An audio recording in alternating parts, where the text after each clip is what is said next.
Hi friends, Saritha tasty రెసిపీకి స్వాగతం. నేను మీ సరితని. ఈరోజు మనం జున్ను తయారు చేసుకుందామండి. జున్ను అంటే నాకు చాలా ఇష్టం. మీలో జున్ను ఎవరికి ఇష్టమో నాకు కామెంట్ పెట్టండి. జున్ను ఎలా ప్రిపేర్ చేయాలో ఒకసారి మనం చూద్దామండి. దీన్ని చేయడానికి నేను ఎన్నో రోజుల నుంచి అనుకుంటున్నాను జున్ను చేయాలని చెప్పేసి. ఈ జున్ను కోసం పాలు దొరకాలి కదా అని చెప్పేసి ఎదురు చూస్తూ ఉన్నా. అనుకోకుండా నా చెల్లి నిన్న వచ్చిందని చెప్పాను కదా బిర్యానీ చేసినప్పుడు, దాని ద్వారా వాళ్ళ ఫ్రెండ్ ఇచ్చిందండి తన కోసం పాలు. కానీ తను జున్ను తినుకోకుండానే ఊరు వెళ్ళిపోయింది. మరి దీన్ని నేను ఇప్పుడు ఈరోజు ప్రిపేర్ చేశాను. దీన్ని మనం ఎలా చేసుకున్నాము, దీన్ని ఎలా వచ్చింది ఏంటన్నది నేను మీతో షేర్ చేసుకోవాలనుకుంటున్నాను. మీరు ఒకసారి చూడండి. మీకు నచ్చితే దీన్ని నాకు లైక్ చేయండి, షేర్ చేయండి, సబ్స్క్రైబ్ చేసుకోండి. దీన్ని ఎలా చేయాలో ఒకసారి మనం ప్రిపేర్ చేసుకుందాము. దీనికి కావాల్సినవి మిరియాలు, శొంఠి, యాలకులండి. మెత్తగా నూరి పక్కన పెట్టుకోవాలి. ఒక 1/2 kg బెల్లం తీసుకున్నాను. దాంట్లో మనం ఒక 100 grams షుగర్ తీసుకున్నాను. రెండు కలిపి కొంచెం వాటర్ వేసేసి ఇది నానెడితే మనకి తొందరగా పాలల్లో వేసినప్పుడు కలుపుకోవడానికి ఈజీగా ఉంటుంది అనేసి నేను కొంచెం వాటర్ వేసేసి కలిపేసి పక్కన పెట్టేసుకుంటున్నాను. చూడండి, ఇది బెల్లంలో కొంచెం వాటర్ వేయాలి. ఆ వాటర్కి ఇదంతా కూడా మొత్తం కరిగిపోద్ది అనమాట. కరిగిపోతుంది. అప్పుడు పాలల్లో వేసినప్పుడు మనకి ఈజీగా ఉంటుంది. పాలండి ఇవి 3/4 లీటర్ ఉంటాయి మనకి పాలు. ఆ పాలు ఈ గ్లాస్తో నేను కొలత పెట్టుకున్నాను. ఈ గ్లాస్తో ఒక 2 గ్లాసులు అయినాయండి. ఇవి జున్ను పాలు, గేదె పాలేనండి. జున్ను పాలు తీసుకున్నాను. ఈ గ్లాస్తో మనకి 2 గ్లాసులు పాలు వచ్చినాయి. దీన్ని మనం కొలత పెట్టుకున్నాం.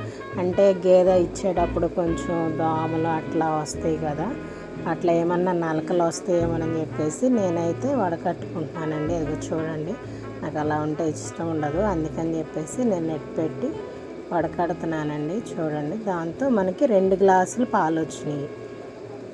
ఈ 2 గ్లాసుల పాలకి ఒక పాల ప్యాకెట్ తీసుకున్నానండి. అది మామూలుగా మనం ఇళ్ళ దగ్గర తీసుకుంటాం కదా, రెగ్యులర్గా తీసుకున్న పాల ప్యాకెటేనండి, గోల్డ్ పాల ప్యాకెట్. ఆ ప్యాకెట్ పాలు ఒక గ్లాసు పోసాను.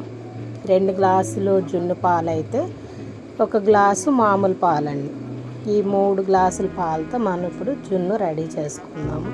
ఇవి మొత్తం మనం ఒకసారి స్పూన్ పెట్టి కలిపేసుకొని దీంట్లో మనం ఇందాక కలిపి పెట్టుకున్నాం చూసారా, బెల్లము షుగర్ కూడా వేసేసి అదిగోండి కరిగిపోయి ఇలా దగ్గరికి అయ్యింది. చూడండి, ఇది మనం ఈ పాలల్లో వేసేసి కలుపుకుంటే ఈజీగా ఉంటుంది అన్నమాట. చూడండి, మొత్తం వేసేసేసి పాలల్లో కలుపుకోవాలి మనం. జున్ను అంటే నాకు చాలా ఇష్టం అండి. మరి నేను అందుకనే చేస్తున్నాను. మరి ఇది ఎలా వచ్చిందో ఏంటన్నది మీరు ఒకసారి చూడండి. ఫస్ట్ టైం చేస్తున్నాను ఈ జున్ను. చిన్నప్పుడెప్పుడో మా అమ్మమ్మ గారు చేశారు, సేవకురాలు.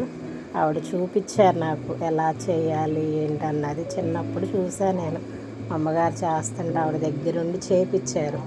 ఇలా చేయాలి అని. అది నేను జ్ఞాపకం ఉంచుకొని ఈరోజు మీకోసం నేను చేసి చూపిస్తున్నానండి. చూడండి, బెల్లం అంతా కూడా మనకి పాలల్లో కలిసిపోయింది. పాలల్లో బెల్లం వేయింగాలు చూసారా, కలర్ కూడా మారిపోయింది. దీంట్లో మనం ఇందా నూరు పెట్టుకున్నాం కదా, యాలకులు, శొంఠి, మిరియాలు, ఇది కూడా మనం ఈ పౌడర్ ఈ పాలల్లో వేసేసి కలుపుకోవాలి. ఈ పాలల్లో ఇదంతా కూడా దీని రసం అంతా కూడా దిగిపోద్ది అనమాట. మొత్తం కలిపేసేసుకోవాలండి. పౌడర్ అంతా కూడా పాలల్లో కలిసిపోయే వరకు మనం తిప్పుకోవాలి.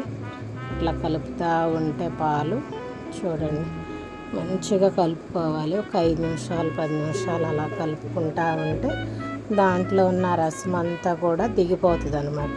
అప్పుడు ఈ పాలు వడకట్టుకుంటే మనకి బాగుంటుంది. ఎందుకంటే ఇవి పీచులుగా వస్తుంది కదా, ఈ పీచు అంతా కూడా మళ్ళీ పిల్లలు తినడానికి ఇష్టం అనిపించదు. అంటే పంట కింద తగులుతూ ఉంటుంది కదా, వాళ్ళు ఇష్టపడరు అని చెప్పేసి నేను ఆ పాలు మళ్ళీ మొత్తం వడకట్టేసాను అనమాట.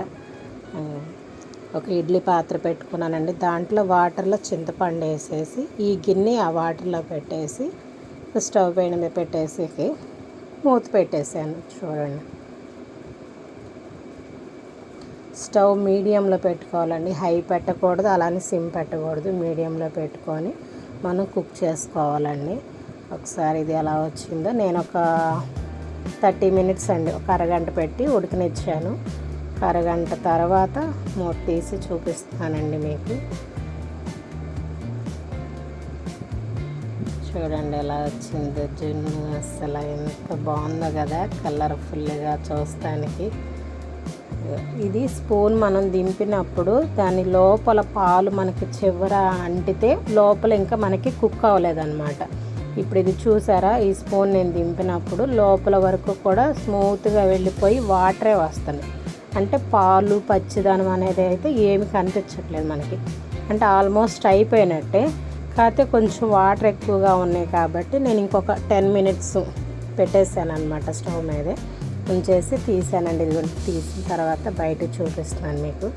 గిన్నె మొత్తం చాకుతో మనం రఫ్ చేసుకొని ఇది బౌల్లో వేస్తే చూడండి ఎలా ఉంది ప్లేట్ మీద. చాలా ఎమ్మీగా వచ్చింది కదా.